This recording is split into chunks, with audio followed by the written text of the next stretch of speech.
Hello and welcome to the KC Gamers podcast. I'm your host Daniel.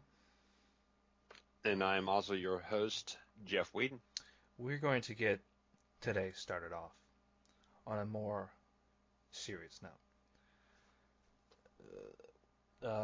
About a few days ago, Monday, I believe, to be Monday. exact. Monday, July 13th, Nintendo, it had actually occurred a few days prior, but July 11th. Satoru Iwata passed away, most unfortunately, on July 11th. Very influential in game design, accomplished some amazing feats that allowed some very definitive features of some very well-known games to actually be a reality. And we're going to be we're going to spend the first part of our show kind of talking about His some of the achievements of Iwata. legacy, Yeah, his and legacy, then what he's going to leave behind, and I think it's fair. It's been a few days. We've had time to mourn the death of Mr. Iwata. personally, I found it to be kind of off guard. I mean, I knew he had some health problems. The cause of death was a bile duct growth. He had a tumor in his bile duct, and that's why he was in surgery getting that removed, and that's why he was absent from E3 2014. Mm-hmm. And he was still kind of recovering from that when Nintendo's following what am I trying to say? Shareholder conference kind of rolled around, Mm-hmm. and that's why he missed that as well. So Yeah, he'd had a it very had been a pretty long running health issue, and the stuff eventually catches up with you. I guess it was just the remaining growth from that tumor that had was declared as the cause of death. yeah, and he'd actually lost a lot of weight, Mm. and he adjusted his knee to reflect that. Oh, really? I If you did not know notice, that.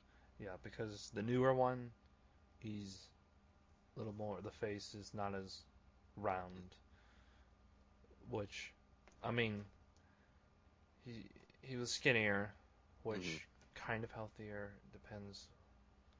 Um, Well, he was a getting in lot of that. shape, and a lot of that was because of the issues he was having. Mhm. But Well, he's had a pretty uh, huge impact on the industry. absolutely. And I'm looking through on the Nintendo Wiki. I'm looking through his list of games. His first game was a game called Star Battle on the Commodore VIC-20, and it's a pretty tough game to find. It was basically a Galaxian clone, and it was Commodore had the license to Galaxian, but only in Japan, so it was taken off the market, and so it's a pretty tough game to find. But his first game on the Nintendo on a Nintendo platform was Rollerball, which was, I believe, produced by HAL, which at the time was not a Nintendo-owned subsidiary. It was his first game as a producer. The other two games he had done before that, Star Battle and Super Billiards, he was just credited as creator. With Rollerball, he was the producer, and he was he did a couple of other games. He did a golf game and a couple other things. But his first Nintendo game was NES Open Tournament Golf on the NES. I have it, which Yeah, is a lot of people do, but yeah, improved upon straight up just golf. It yeah, was which he was not involved in. He was involved in Hole-in-One Professional on the NES, and but that was not published by Nintendo. I believe that was just HAL. And but yeah. NES Open Tournament Golf was his first Nintendo game, his first game that he'd done under Nintendo. But he was still not, actually a member of Nintendo. He was still doing some other, third-party games. He did NCAA basketball on the Super Nintendo, which I actually have. I did not know that he worked on that. Really, I Which didn't is know interesting that. because that game was actually developed in America as well. That's very interesting. He apparently did some additional. This says he did additional programming on it, but his first game as executive producer appears to be Vegas Stakes. He was then he worked on after that he did Kirby's Adventure on the SNES, followed by Kirby's Dream Course on Super Nintendo, and he is probably most well known for his work on Earthbound, or very well known. I wouldn't say most well known, but Earthbound was one of his big games. He did work on a lot of the Kirby games since I believe he was still an employee at HAL Laboratories at the time. Wasn't he the head? At that time, HAL had been purchased by Nintendo, I believe. Yeah. And they were like a kind of a second party. One thing I thought was interesting was he on Pokemon Gold and Silver, he actually created compression tools for it that allowed them to fit in the Kanto region in the game. Originally, he had brought that idea up to the developers and said, "Oh no, you can't do that. There's not enough space in the cartridge for it." And so he created a compression system that everyone said would be impossible to create, and just kind of presented it to them, and that's why Kanto is or the Kanto region is available in or is a thing in Pokemon Gold. He is way up there in terms of programmers. In Pokemon Stadium, he coded the entire battle system in 1 week. That's just insane. Yeah, he's right up there with the great game programmers of all time. It looks like I'm going through his list of games here. It looks like after the Nintendo 64 days,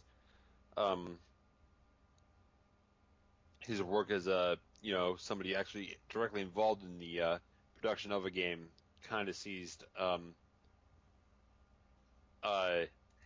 Interestingly, I'd never heard of this game. It's called Machop at Work. It's an e-reader game, I believe. I'm assuming exclusively in Japan. So I've never heard of it. And actually, is Machop Pokemon? It is. Okay, yeah, I actually had this one that came with the e-reader in America. Actually, I believe it was a Pokemon e-reader minigame. When they were going to start releasing Pokemon cards, the plan is they would release Pokemon cards with e-reader dot codes on them, and you could scan the dot codes in to play a little minigame on your through the e-reader accessory. And Machop at Work, I believe, was the one that came with my e-reader at least, and it was his first game where he was listed as an executive producer as the president of Nintendo. Really? A little e-reader minigame. Because he took over in 2002? I believe so, yeah. Taking over for after Hiroshi Yamauchi. That's right, yeah. And after that, he was executive producer, and all of his titles listed after that are games that he made that he was basically the executive producer for. So yeah, he took over during the GameCube, Game Boy Advance era, and one of his first actual console to be released was the Wii, which was hugely successful. It was sold like 100 million, 120 million. Now I'm looking at an image here on the Nintendo Wiki. It looks like originally there's going to be looks like there were plans for a dancing game, and it looks like Iwata was supposed to star in this dancing game alongside Captain Olimar from the Pikmin games and Villager from Animal Crossing. The screenshot is very low res, could be fake, but either way, it is very, very interesting. Okay then. I would play it. Yeah, it's got Iwata in it. But this is going to kind of segue into. Well, before we segue into that, I do want to say I did find it was an episode of some Japanese show. I don't remember what it's called. I'm looking for the link right now. But it was called Game Center CX is what it's called. It's a Japanese show, and Balloon Fight was one of Iwata's first games that he made at Nintendo. And they had Iwata on the show, and with the host of the show. Normally, the host of the show, he pulls up an old game and he kind of yells at it. It's a comedy thing. But on this episode, they had a special guest. They're like, "Oh, we never have guests. So I wonder who it is." And Iwata walks in, and the guy's like freaking out. And then they play balloon fight together. So they have a challenge where they try to in balloon trip, the mode where you kind of go from right to left, dodging all the sparks and popping balloons. Iwata said that if you pop 25 balloons in a row, the screen freezes and all the balloons turn orange for like double points or something. So they had a challenge where they would take turns trying to, get to that orange balloon point. And they never did successfully. But there were some interesting things there. Iwata talked about some of the development of the game and some of his career and whatnot. It was a very, very cool video. Very inspiring, in my opinion. And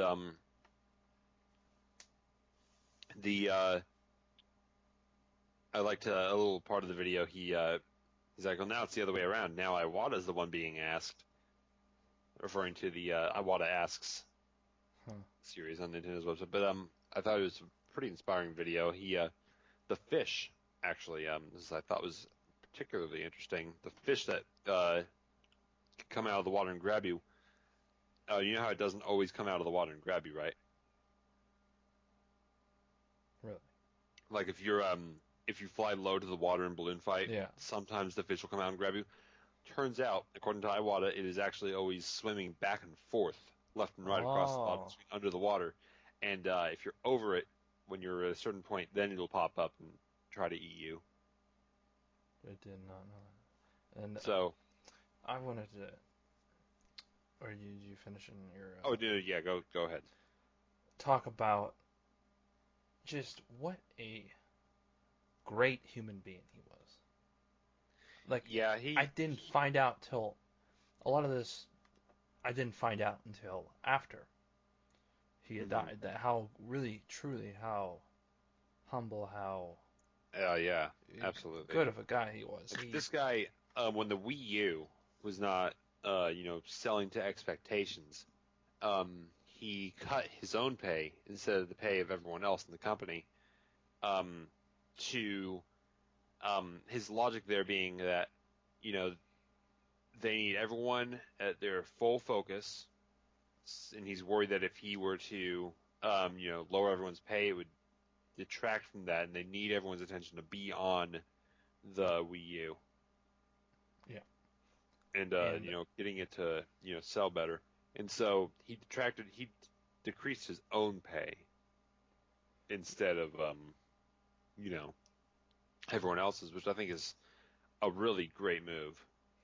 Yeah, and then there was an interesting comment on, like, the Yahoo article about someone who had worked for, like, the airlines, and that he was on one of those planes, and that Iwata had dropped his phone, and he couldn't pick it up, and one of the attendant picked it up and gave it back to him, and he was so happy just to get that phone back, and he was very polite and nice, and he even, Iwata, took a selfie with the attendant. Yeah. It's like, who does that? What? Well, a lot of people do, but well, I mean, like he said, like most corporate guys, they're just like, yeah. But like him, yeah, like Iwata wanted to take a selfie with a lot of like company owners in Japan are like that. Though I took a business management class a while back, and our professor for that course, he told us a story about how him or one of his associates went to Japan once to it's on vacation or whatever, and they had this video camera that they had bought in Japan, and it had some malfunction or something. So they called the company and they're like, "Hey, it's not working. Can we get a replacement?" And then the CEO of the company drove to their hotel room and gave them a brand new camera, the next model up actually, free of charge. Let them keep the old one too. and offered his most sincere apologies for the slight inconvenience. Apparently, that is the norm in Japan. I wouldn't Yeah, know I for think sure. it's also normal to the CEO to take a pay cut. I believe A what? it's a Oh, pay cut. I think. okay. Well, I they don't didn't do know that that. here in Yeah, America. No, no chance.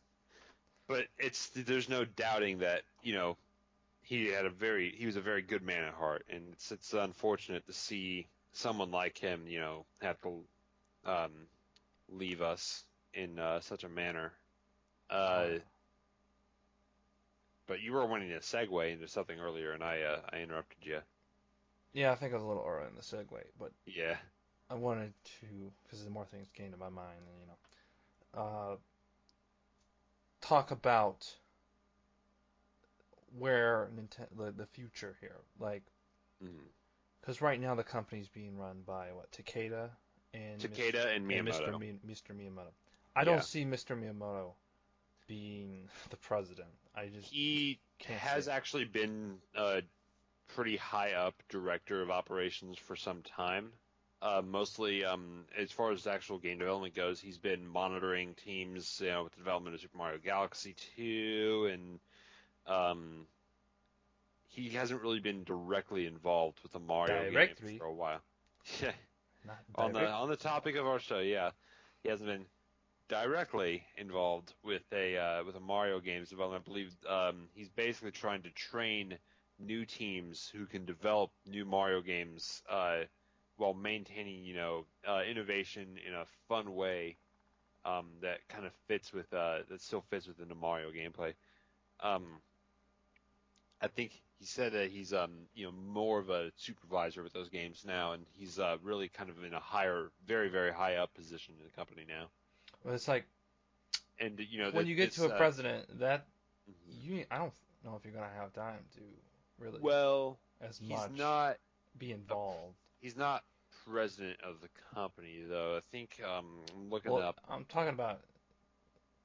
I mean, to be the president of Yeah. Oh yeah. Nintendo would be. I don't think it'd be a lot more business side of stuff Mhm. than you got to do developer the or shareholder meetings and all that. Yeah. That's There's a lot. I don't Yeah. know if Miyamoto would want to do that. I mean, like Iwata said in his Game Center CX appearance, he said that the guy was like, "Have you wanted to make games?" And he said, I just don't have the time. There's just so much. If I ever to step away from my duties as president of the company, it would inconvenience many people. See, I think it would be Takeda is a more likely option to be the president.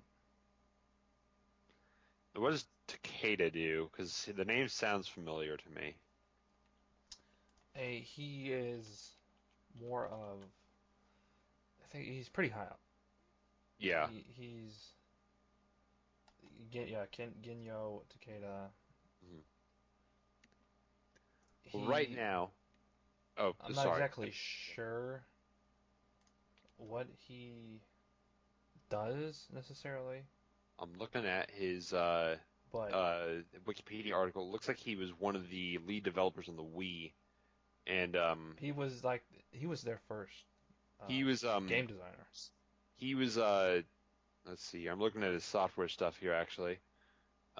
He developed Pilot Wing 64, Star Tropics, a couple of Nintendo's early arcade games like Popeye, Punch Out, and Sheriff. He was producer on those.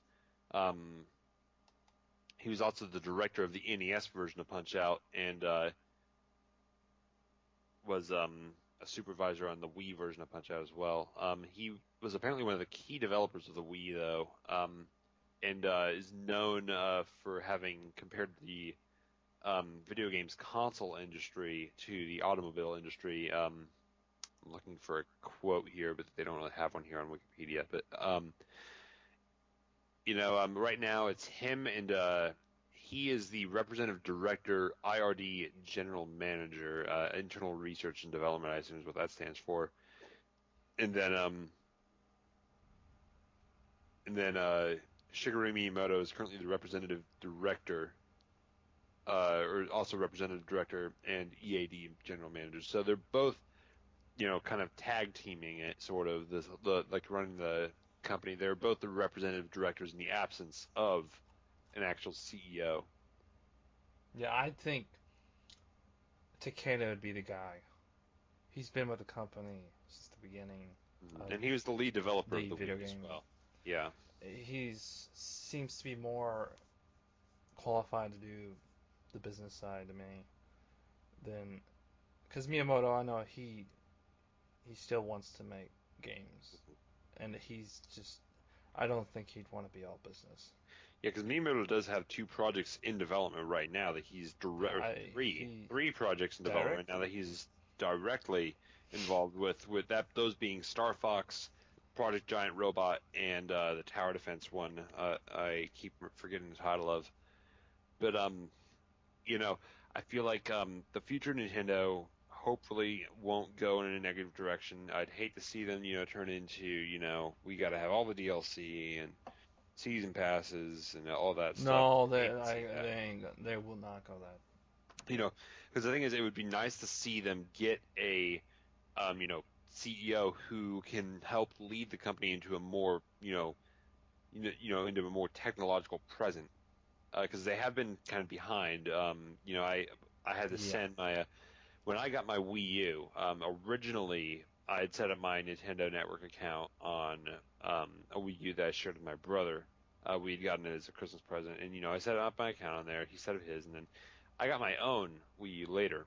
And I, in order to switch my account over, I had to call Nintendo and ask them to switch over because on your account, turns out your Nintendo Network account associated with your account is the serial number for your console.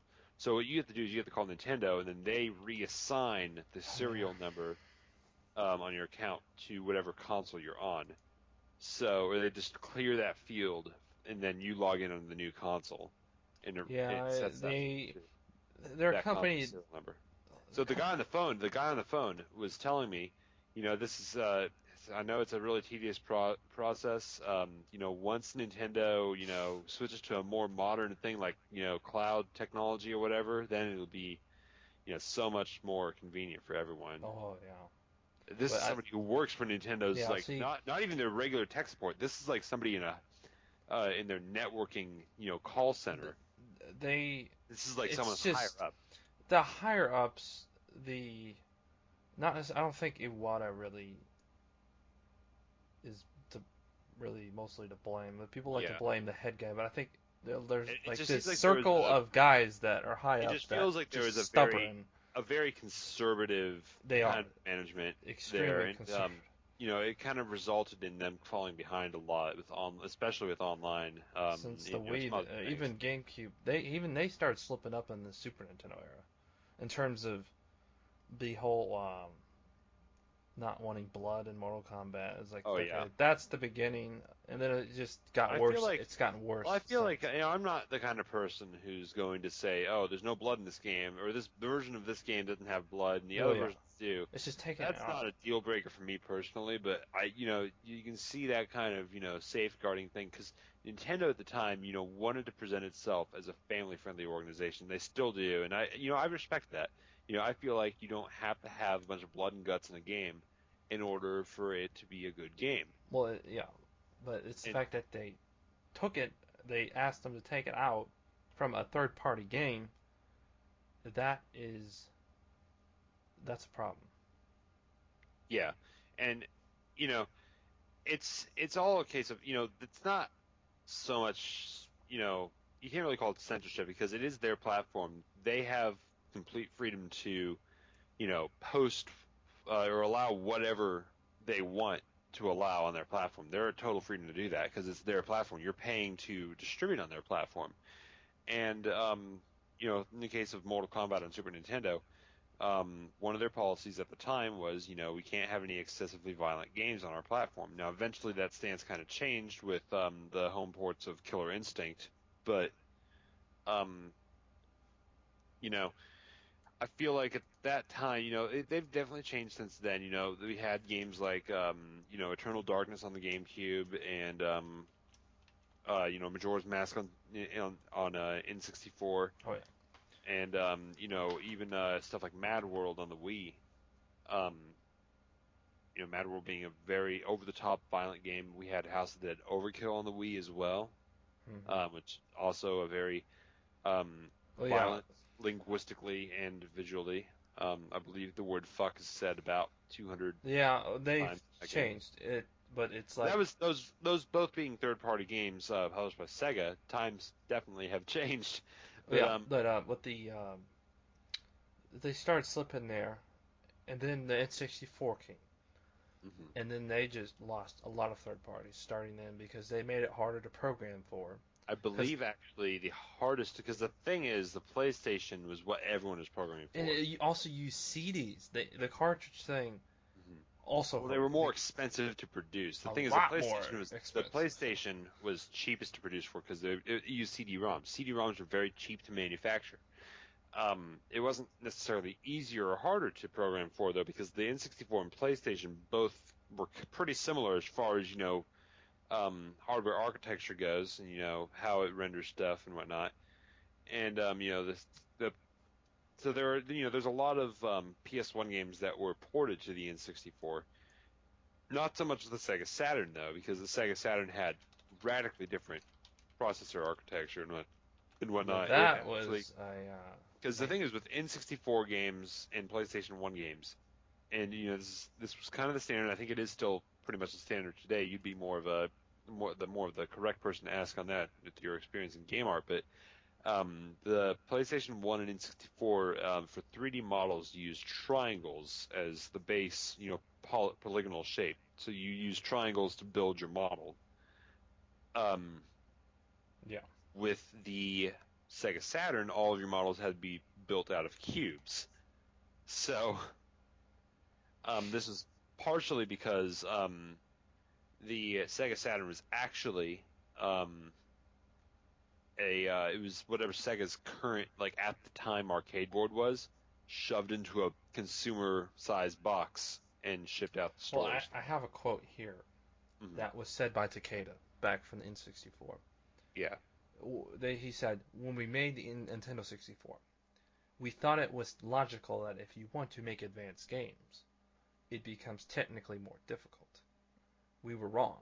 We now understand it's the cruising speed that matters, not the momentary flash of peak power. I think that's a good direction too, because I think, well, if I'm understanding that correctly, he's basically saying that what you experience on the console is what's important, as opposed to just technological prowess. Well, part of the reason they did that was so they weed out the crappier developers, because they wouldn't know how to program as easily for it. Oh, I see. Which... Oh, so you're saying it's better to have a couple of good games rather than a ton of... It's more of like, an Apple kind of philosophy with their store, which they still... I don't think that's the best idea. The Apple Store still has some issues with that, though. Yeah. And stuff like Unity makes it a lot easier to make bad games. Yeah, but I mean, they missed out on a lot of good games, though. They missed out on Final Fantasy, but that's more of the cartridge issue. And honestly, that could also be more of an issue with, business partnerships with, publishers and, But I think that had more to do with the cartridge, because there's no way you could fit that. Final Fantasy VII was multiple discs. Yeah. There's no way you're fitting that on a cartridge. Well, Resident Evil 2 was on the N64, and they had all the FMV cutscenes and they were still a lot more compressed. They were compressed, but there were no loading times. And but from what I've heard, that the quality is actually comparable to the original CD quality on the PS1 version because it was so low quality to begin with. You'll never get Final Fantasy on there. Oh, yeah. Way too many. That's the thing with the cartridge-based media format, though, because with the cartridge media format, you you can create a cartridge that has more memory. It'll be more expensive, obviously, but it's been done with the 3DS. It's been done with just about all the cartridge-based consoles, that there's at least one game that has more cartridge memory space than the standard model. Yeah, it's for handhelds. That kind of stuff now is better than a disc, like the PSP tried to do. The Vita went back to the little kind of little. They have a little SD card, like mini micro Yeah. SD card type things. See, those are good, Yeah. and we might.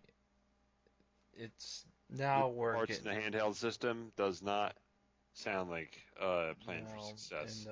and then you got to the GameCube. They made the disc small, and it's like, why?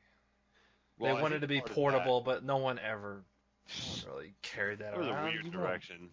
I know there is a DIY guide online for actually converting a GameCube into a lunchbox. Yeah, see, it's just But the lack you know, of a disk space just yeah, hurt it. yeah. Well, And um, online. you know, um, talking about Nintendo today, they still seem to be going pretty strong. Obviously, I'm sure a lot of management is kind of shook up about the whole deal with Iwata.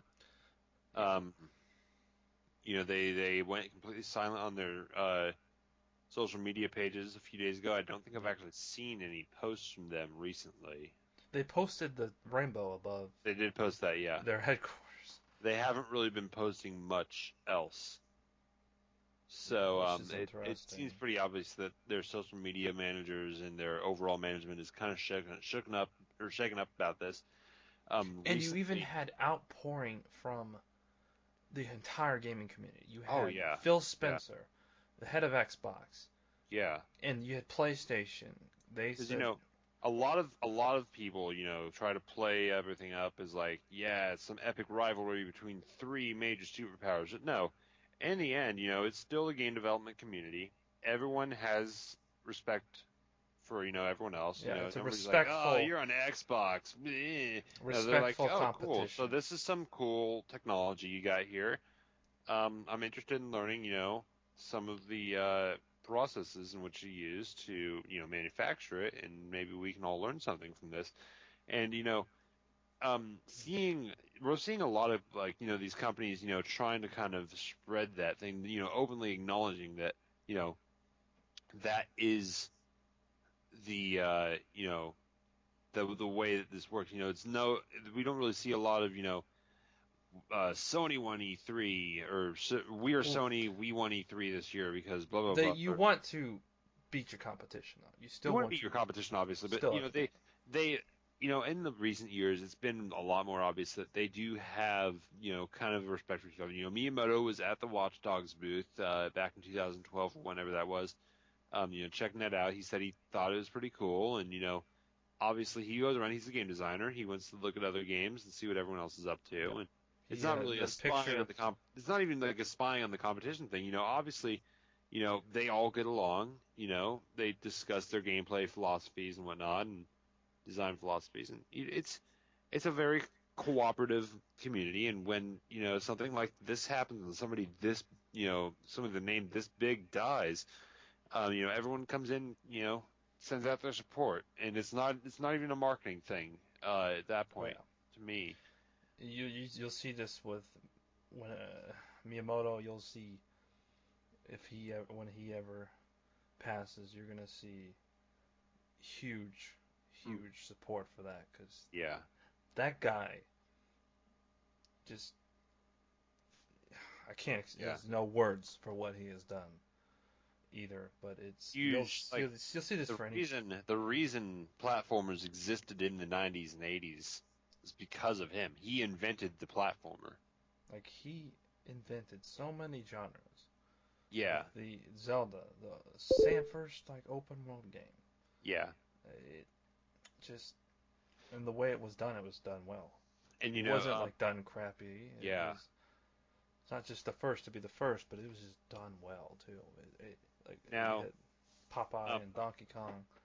and Popeye and Donkey Kong, great fun arcade games. I love those games a lot. Popeye is an infuriating game that I despise. I despise Bruno, or whatever the character's name is, with uh, all the evil in my body. But Talking about more modern news regarding Nintendo recently, I believe Nintendo of America canceled the North American release of Devil's Third recently, which was something that was being shown at E3 quite a bit recently, or not recently, but it was being shown at E3 about a year ago, I think. I want to Yeah, I say kind of forgot it, about the game for a while, and it had been in development for a very long time. It was kind of one of those, fading in the darkness, and then everyone forgot about it, and then hey, it's back I was type kind of looking things. forward to that too. Well, the thing is, um, I believe it was being published by a different company in Europe and Japan. I don't know which company was publishing it, but it was not Nintendo. Nintendo was only publishing it in America, and Nintendo said that the game had a very sloppy frame rate. They said it could barely, maintain 20 frames per second. That's on top of its already, pretty unimpressive looking visuals. Yeah. And they just said that they said flat out the game was not fun, and they canceled it for that reason. This reminds me kind of the whole Project Warhammer or whatever Hammer, not Project Hammer, Warhammer. yeah, Like yeah. that, the whole disconnect between the higher ups of Nintendo hmm and these second For party for developers. our for our listeners who are unaware, Unseen 64, Liam, I forget his last name. He Nelson Neeson something. something like that. Anyways, he recently uncovered a bunch of information about Nintendo's Project Hammer. He's got some interesting interviews or information from interviews that he got with some former developers. It was actually the last game, I believe, that was ever in development by Nintendo's North American development studio. Nintendo of America currently has the Treehouse, which is mainly just like a localization staff team. Hmm. They work on localizing all of Nintendo's games into English and whatnot into North America. And um, before that, though, they actually did have an internal software development studio in North America. They had done, I believe they did 1080 Avalanche. I believe is their last game before they started work on Project Hammer. And Yeah. so Project Hammer is going to be like kind of a beat 'em up where you play this guy with a hammer for a hand, and it's going to be like a dark, gritty, mature kind of beat 'em up thing where you swing the Wii remote around to control the hammer. And it had been basically, there was a lot of dissonance between people working on the game who were American and the Japanese higher ups. Apparently there were actually a lot of instances, according to interviews from what sound like disgruntled employees. So honestly, I take it with a little bit of salt. But apparently there were a lot of instances of higher ups just not listening to employees inquiries or whatever because they were American. And I believe Yeah. Nintendo had that when that word reached higher ups at Nintendo, they had the whole division shut down. Yeah. Which is what happened to Nintendo's internal R&D division, by the way, if anyone was wondering. But definitely Mm. check out Unseen 64's video by Liam if you get a chance. That's just Nintendo's so hush hush about everything hmm they do internally. Like I don't ever see into what they do. I don't see. It's very Yeah. rare, or they do like they'll tell you about a game, but they don't tell you Oh how they yeah, do it. They it's don't always you only ever find out about it from like a disgruntled like employee or from even how they make a game. I don't really hear hmm too you much. don't hear too much about what the And development when I process. do, I'm just And like fascinated, like that's how they. something that was kind of more in force actually at E3 last year when Star Fox was first kind of revealed. Miyamoto showing Project Giant Robot in the tower defense game. Those are both kind of like prototype level products, just being shown in a very early state, and you can kind of see how Miyamoto is kind of taking that general idea and creating a playable prototype around that base idea. And then it looks like after that, he's kind of goes on and he tries to figure out how to expand upon that and, how you can really make that into a full retail product. Hmm. It's just fascinating. Mm-hmm. And well, I think that about wraps up our segment on On Nintendo. Nintendo, yeah. And Yeah. then we have, I guess, kind of our last kind of part of the show, as we usually like to talk about, games that we played recently. We usually do that at the beginning, We usually do, but today just was a special special. instance, yeah. But I haven't really played too many new games. I just picked up the season pass for Arkham Knight. I'm excited to try that out. There's the Batgirl DLC actually just came out for that, so I'm looking forward to trying it out. I like Arkham Knight a lot. My brother actually recently started playing He's been playing through Arkham Asylum, and he 100%ed it. Got all the Riddler riddles and trophies and everything, uh, which is impressive actually.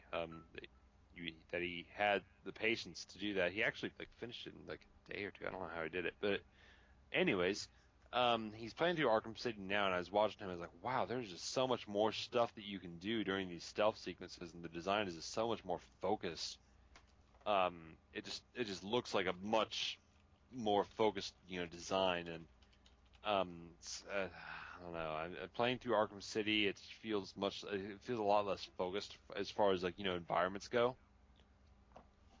Well, they've Uh, had a few games to like make that whole and I uh, just want to make it clear I'm game, completely discounting Arkham Origins from any of this. That doesn't count because it wasn't by the true Batman developer.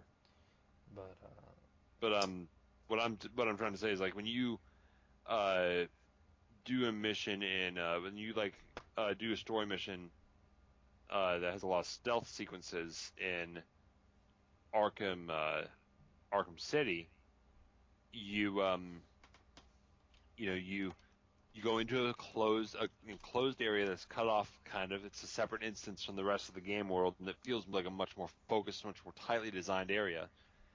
Then in Arkham Knight, you go into this area that's part of the open world. mm, Because the thing is, if you get spotted and it's like a stealth sequence, you can just kind of jump off the edge and fly away, and then you can come back later. And it just kind of feels, it doesn't feel like it's as tightly designed because it's linked in with the rest of the open world. Now, I want to make it clear, I still very much enjoyed Arkham Knight. I think it's a fantastic game, and if you like the other Arkham games, you're gonna like this.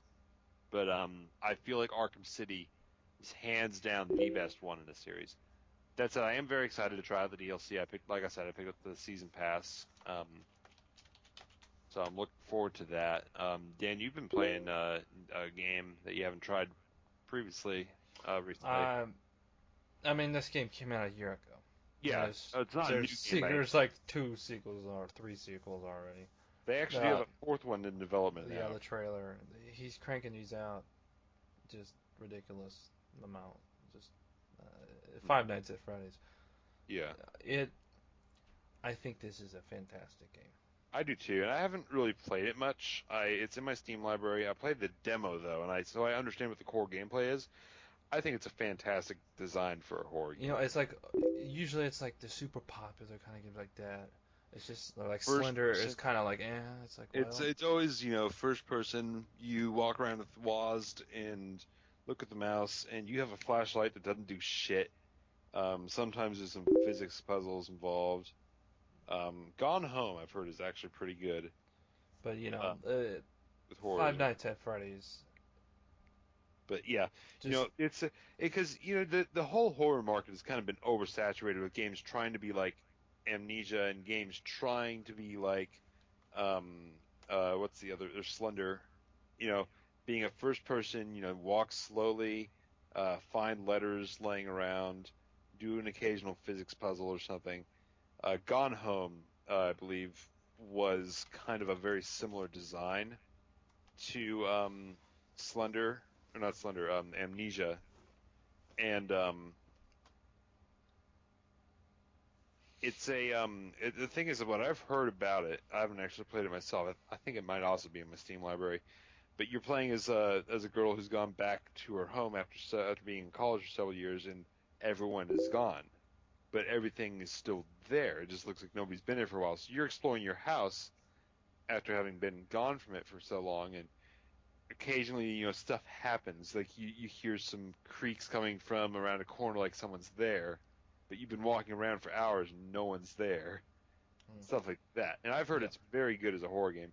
Five Nights at Freddy's, I Yeah. feel, sells in game design as a horror Yeah. game. The developer, Scott Hawthorne, I whatever believe. his name is, he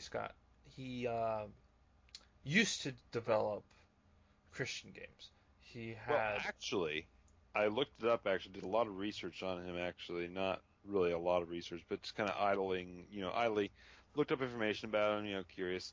He used to make CGI animated Christian short films. Or not really short films, but he used to make like, kind of low budget CGI movies for Christian children. well, he also Watch did Sunday school. he made games too, He Christian didn't games. start making games until a little later after he had done a bunch of CGI Christian movies. Yeah. He used some of the assets from one of his CGI movies. He made a video game tie-in, and he actually was making his video game tie-in. I forget what the game is called, but it's a side-scrolling kind of semi-quasi platformer type thing. You walk from side to side, and you encounter enemies. It's a Final Fantasy style RPG. You have stats. You have a timer bar that moves across the bottom of the screen. Like when you encounter an enemy, you go into a turn-based battle with the same kind of timer bar that you see in Final Fantasy. It is a straight-up JRPG. Hmm. It actually looks like a lot of fun too. And he made another game. I forget what it's called. It's kind of like a cyberpunk type game.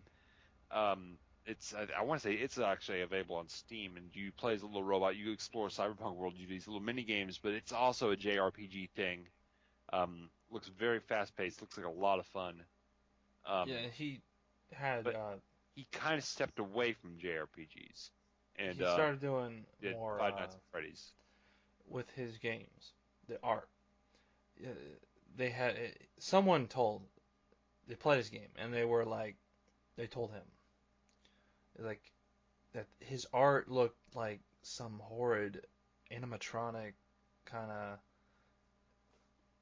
scary looking stuff, and he kind of got he after that someone made that comment, he got discouraged Mm, and he just like didn't want to make any more yeah, games. And then but he was like, okay, I'll take that and I'm that gonna was make. actually kind of a design direction with the Cyberpunk game, actually, though, because I've seen if you look at some screenshots of it, I can't remember for the love of me what it's called, but um, it has these very. Have you ever played The Day the Earth Broke? No. It was an old point-and-click adventure game. If you look it up on Wikipedia, you'll see some of the. You'll probably see some of the CGI. Look up on Google image search. I think it's called The Day the Earth Broke. It was a point-and-click adventure game. I got it from the library so long ago, back when they had PC games.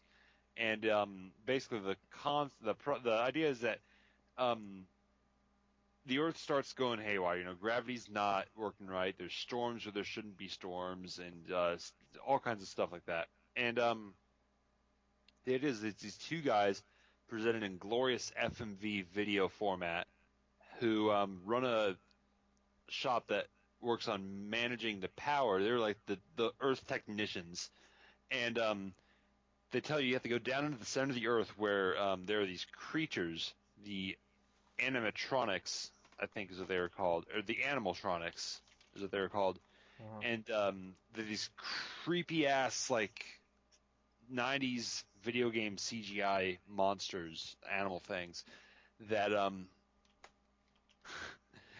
oh my god, it is so weird looking. They're so weird looking. But anyways, these really creepy looking things, and they're like these the guardians that run the earth, and they just got lazy today and decided they weren't going to do anything. Mhm. But did you look up any screenshots of it on Google image search? 'Cause I don't. It think I it have. reminds me. You don't think you're looking at the right thing? I don't know. Well, What? I'll find a screenshot real quick. But while I'm doing that, what are your thoughts overall on Five Nights at Freddy's? Just the gameplay here is the atmosphere is absolutely just terrifying. You like I get kind of anxious and start sweating when I'm playing this game. I can't play it for more than like 20 minutes. I can do one night and that's about it. I don't know if just because it's me, but I don't know. It's something about the animatronics because as a kid, the Chuck E. Cheese animatronics, those things were terrifying as a Hmm. kid. Yeah, well, I never found them horrifying myself. I was always kind of confused, but Well, I I can found them definitely terrifying, understand. Yeah. but like I had nightmares of Chucky Cheese. Well, not Oh yeah. Chucky, the That's Chuck E. Cheese, like trying to get inside my house and like he's just lurking and like gonna try to get me. And like this, just it's like my nightmares come true. yeah.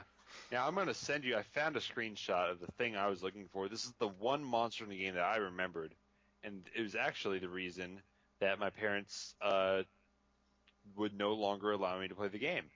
So take a look at that and tell me that does not look like something from Five Nights at Freddy's, because that this game is what I think of when I see Five Nights at Freddy's, and is such a good memory. It's like, wait, what game was that? The Day the World Broke is what it's called, and it And then was that a was what year was that? oh gosh, it was released according to Google 1997. A lot of The pre-rendered thing about CGI, very similar to what Five Nights at Freddy's yeah, does, and Five Nights at Freddy's. It feels like more of a '90s kind of game in it, terms of. visually it does, because a lot of the CGI in it looks like 90s CGI, and I love that. That's not a I mean, knock it's at all. It looks like aesthetically, 90s. it's not the Aesthetically, best. it looks like 90s video game CGI, and I feel like he embraced that. Because if you '90s looked at games it, were the scariest to me if too. you've looked at his other works, it kind of, has that same kind of 90s CGI feel to it. Like even his movies. It's And like I'm gonna look and see if I can find out what his other game was, and see if I can find his name is Scott Hawthorne. That's what it was. And let me see if I can figure out what his other game was called, because his website right now is just the Five Nights at Freddy but talking 4. about Five Nights at Freddy's, talking about that, Yeah. more of the gameplay. It the feeling of you're completely isolated here. You're by yourself. The Oh yeah, only you're for our listeners who are not familiar somehow with Five Nights at Freddy's. Five Nights at Freddy's is a horror game, independently developed horror game, $5 I believe.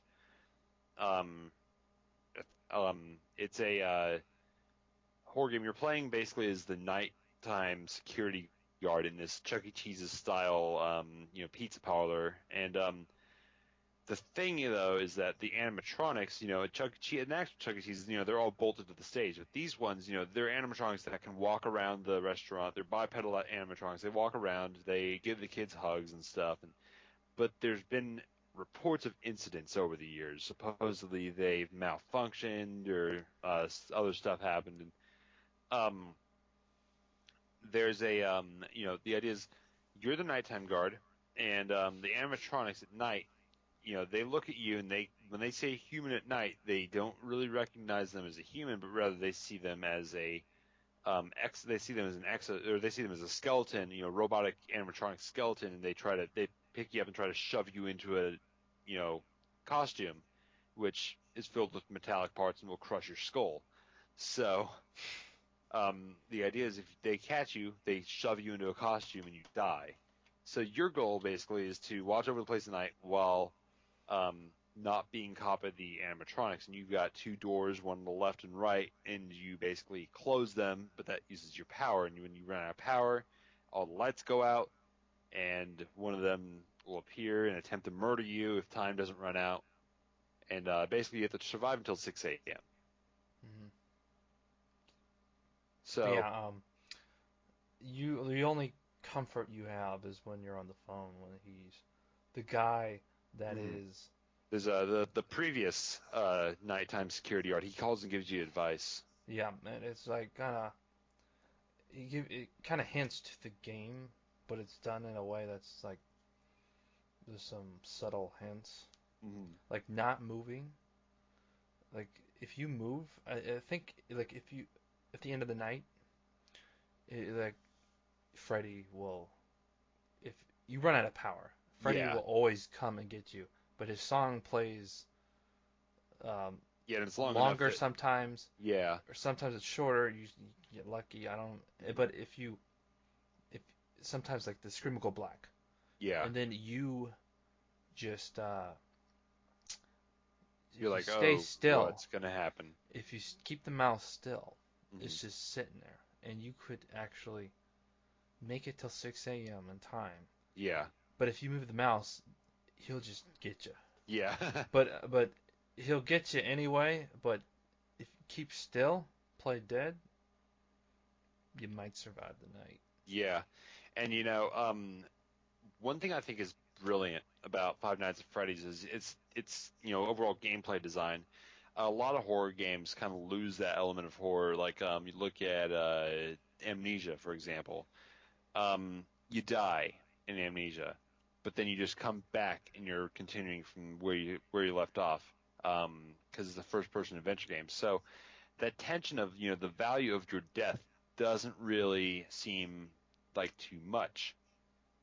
But with Five Nights at Freddy's, the gameplay kind of has, the goal is survive until 6 a.m. You have security cameras to look at that kind of have limited situational awareness, and your means of defense are closing the doors to the left and right of you. If you fail, you get a jump scare and you die. So it's a very simple design, but it's also very arcade-like in that regard. Each You're animatronic is different. they have different AI patterns, yeah, so they'll navigate through the pizza parlor differently. But what I think is brilliant about it is that it has this kind of arcadey design to its gameplay. It's something you go back and play again and again and again. It's something that's very replayable. You go back and try to get the best. You try and survive on the highest difficulty or whatever. And it's semi-randomized. The AI Uh, has scripts that it follows or whatever, but it's semi-randomized and it makes it very replayable. And you can play it in short bursts. But because it's got that arcade kind of mentality to its design, you also have your player character feels much more disposable in that regard, which kind of in that regard makes you feel like, okay, I am a very disposable individual here. If I die, I go back to the start of the level. uh, It's not like continue from the checkpoint or anything. You go back to the beginning and you start over. And you're very disposable, so the threat of being killed is very real at all times. That ups that tension factor by a huge factor. yeah, and the feeling you can't move at all. Yeah, You have to stay there. yeah, And that's you. You're the security guard. You can't leave the security room. I mean, what no, would you be thinking if you let the security room as a and security? each time you bring up the cameras, you Yeah, drain more power. You can't just sit there and stare at the cameras all day. And yeah, another thing is, if you stare at some characters too much or too little, they're gonna get you faster. yeah. So you And have to. It's there's a balancing act. You there's have to always be balanced. that failure situation where you mouse away from the camera to put it down so you can look around the office to check the doors, but you put that camera down and the characters are standing right there, right in your face, and they scream at you and everything goes black. And that scream is a kid screaming. Uh, Yeah, there's a lot of backstory there, and I think that's another really the interesting thing you were talking intentional, about. the intentional vagueness from the developer in the story, this whole story, it leads to all these theories that you see on the internet, and it just adds to the lore, Well, and it makes it there's a lot more interesting. one thing I thought was cool that I saw in one video is that on some of the cameras, when you're looking in the halls, you can see these kind of newspaper clippings, taped to the walls, and they always have some headline on them. You can't really read any of the text, but they always have a headline. And every time you play the game, it's a different, or maybe I think it's like every night or every time you play the game, it's a different newspaper clipping on the wall in each location. So Yeah. you can kind of see some of those newspaper clippings. And even more odd is, the fact that the animatronics, they can be in the, there's like an animatronic skeleton storeroom. They see the skeletons in there, but they don't go after those. The only person they'll try and shove into a suit is you. And that's a little unsettling. There's so many like tiny little details in that seem like they could be oversights, but you look at them closer and you realize, no, that's got to be intentional. Yeah. Those kind of things that just are designed to make it feel more unsettling. They just create this very unsettling, kind of story universe, and I think it's fantastic. I feel like I've committed a great sin by not playing it. So Everyone's on to going to be on to 4 here soon, but I almost feel like he's cranking them out a little too quick. I haven't played Five Nights at Freddy's 2. I don't know if I have it or not on Steam. I haven't checked recently, and I don't feel like Yeah, logging well, that's how check. much we. That's how much library padding I've accomplished. But I'm eventually going to pick it up probably, and I love arcade-like designs in games. I feel like it's it's something that the mobile platform has really embraced, Yeah, which I feel like is a good thing, a good direction for that platform. But it's just a whole. There's a lot of them, yeah, Atmosphere. and I feel like they're simple games to make though. A lot of the graphics are pre-rendered, so there's no like real-time engine in play there. It's all FMV. But I love that aspect of it so much. This whole it feels very 90s to me. They've taken the whole FMV aspect of a 90s game and made it into a very short, very you can have very short play sessions of it. Very replayable kind of 90s FMV visual style arcade game, and I love it so much. Yeah, it's. And it's simple to make. Obviously, he's made a bunch of them. He adds new gameplay elements on with each new release. Another thing with an update to the first one, there was this rumor that if you put in, like for the AI on the seventh night, you can put in the custom AI. Yeah, there's a character. custom. One, I think if you put the rumor was if you put 1987, which was like the first incident that they had in the one of the newspaper articles, you can see like 1987. There's an incident with one of the animatronics biting one of the kids' heads off. Yeah, if you you put the rumor was you put that code in, like I think like the Golden Freddy aggressiveness is like 1987 or something. Yeah, the rumor, I think something about Golden Freddy would show up immediately something. I've seen screenshots. Like it's not immediately. He updated the game. Oh. Those rumors were all false, but he updated the game. So as soon as you put that in, you press enter, Freddy jump scares you, and the game crashes. But what I've heard can happen is you'll be playing the game like you would normally, and what can happen is you'll be in the middle like the middle of the level, and at like 3 a.m. You start at midnight and you go through to 6 a.m. So you're like the 3 a.m. mark. You put down the monitor and suddenly there's this golden Freddy animatronic standing in the room. I haven't had that happen. Doesn't end. It's not a jump scare. No. It's just standing there. You're like, okay, that's a little unsettling. And then you go back to your cameras, and when you put it down, the golden Freddy animatronic standing directly in front of you, the game freezes and then it crashes.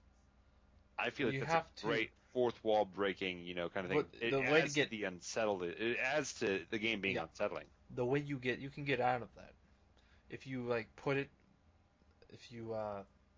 your camera, you look at him, he's there. You go back to your camera and look somewhere else on one of the cameras, and sit there for a while or something. You put it back down, he'll be gone. So that's a way you can avoid Golden Freddy. Huh. So there's a way to avoid it. Yeah. Don't panic when you see it. I feel like it's great though that there's like that kind of very low chance thing that's there. It's something that you won't normally encounter in a normal gameplay session, but yet it's there, it can happen, and there's a whole set of And things that can happen. he And can it's come just in, just doors are open or closed. He can get in no yeah, matter it's like what. it's a whole series of mechanics, kind of hidden, unexplained mechanics a for a kind of Easter egg type thing in the game. And I think that's really cool. I love it when games do that. And he is just, I pray to God I never see him. I haven't. Yeah, I've been fortunate. There's warning signs. Like if you can see him in the camera to the left, Oh yeah, yeah. he's on the. If some, I he's coming when he's on that like newspaper. You know what I want to do? I want to sit my mom in front of my computer and Oh, just have her play it. I thought about that too. It's like this would be really entertaining to see. But they did that with like really old people, and they were just like, "What?" I had my dad play it. It freaked him the hell out. I want to see that. That was entertaining. Like, oh. He jumped in his chair. Or in my chair rather. He jumped and like just kind of like took the headphones. I was like, I'm done. Like, yeah, you don't want to try again? No, I'm good. No, you gotta get through all 5 nights. I haven't played the demo in all fairness, but yeah, absolutely fantastic horror design for a game. I feel like I think the game can be. I watched a playthrough that the guy, the seventh night, he had the AI to 20. All of them were 20. yeah, it's 20 out of 20. I'm not sure how that works. No, it's 20, 20, 20, 20. Like 20, the highest level.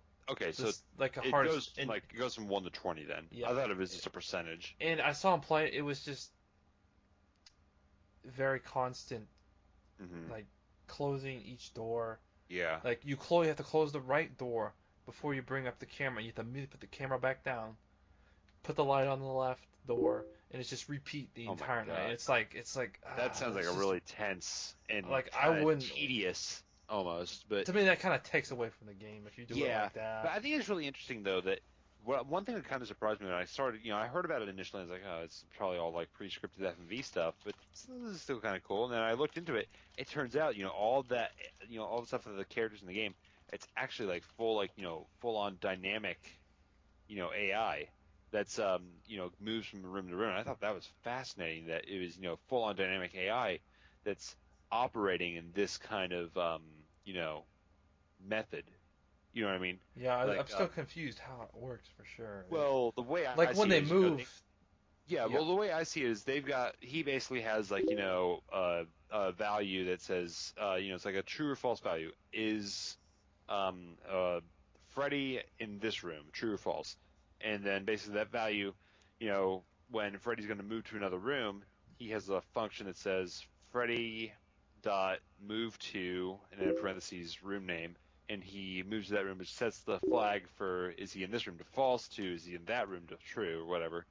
It's all just numbers and true false flags, and then it's represented visually these kind of FMV sequences. Yeah. That's how I assume he did it, and I just find that fascinating. It's a very simple design, and it's basically he's made a numbers game, something that you can play on a pocket calculator practically. But the way he's presenting it is through these kind of 90s style FMV videos. Yeah. I think it's awesome. Yeah, I don't know if I was going to like the game, but man, it's just terrifying. It's terrifying. It's the scariest game I've ever played. It's fascinating at the same time. Yeah, but I just can't play for very long. I can't do it. The games don't last that long if you know what you're doing. But, which is kind of why he's cranking these out fast because they're short. Well, they're short, but they're kind of short in that kind of replayable sense. Short. But he adds mechanics in each one, which I think is interesting. He's added new mechanics and new secret kind of hidden minigame mechanic type things. By the way, I found out what his other game was. It's a kind of steampunk RPG. It's called The Desolate Hope. It has very positive reviews on Steam.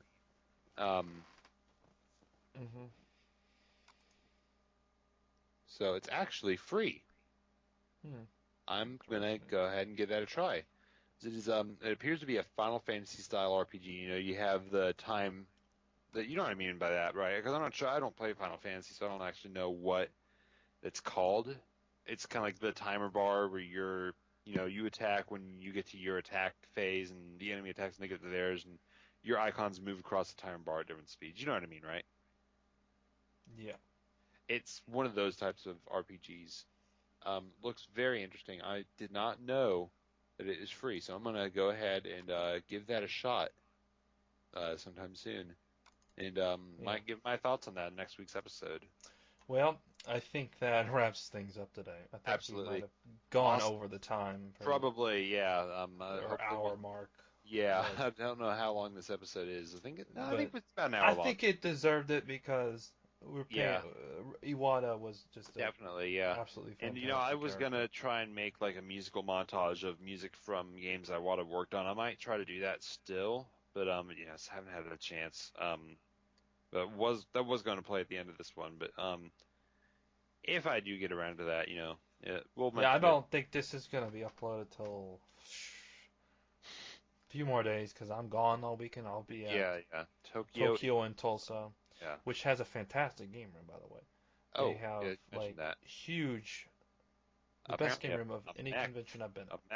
Mech Sims, apparently. Like several, like. Is it like Steel Battalion, or is it like some preliminary? It's something else. I don't know what it is. Josh played it. Mech Warrior, maybe? It's the only other Mech Sim I know of.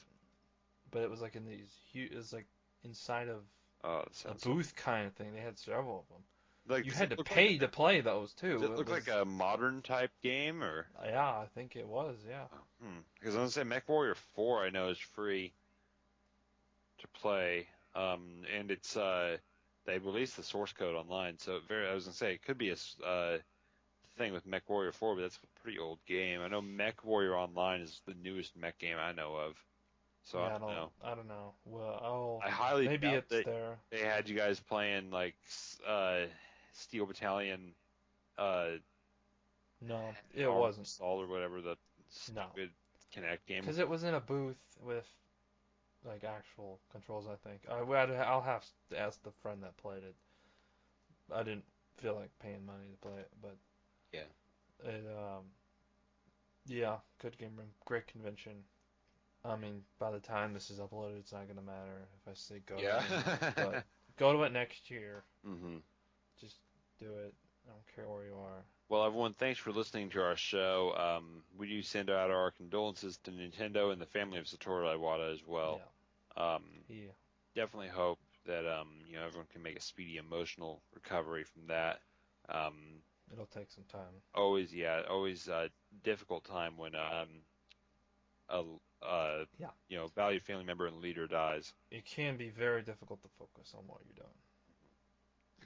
Anyways, that's our episode for this week. We'll be back next week, hopefully with some of my thoughts on Five Nights at Freddy's more in depth, and maybe some thoughts on The Desolate Hope as well. Yeah, we'll see what happens Mm-hmm. between the gaming news. I'm not sure.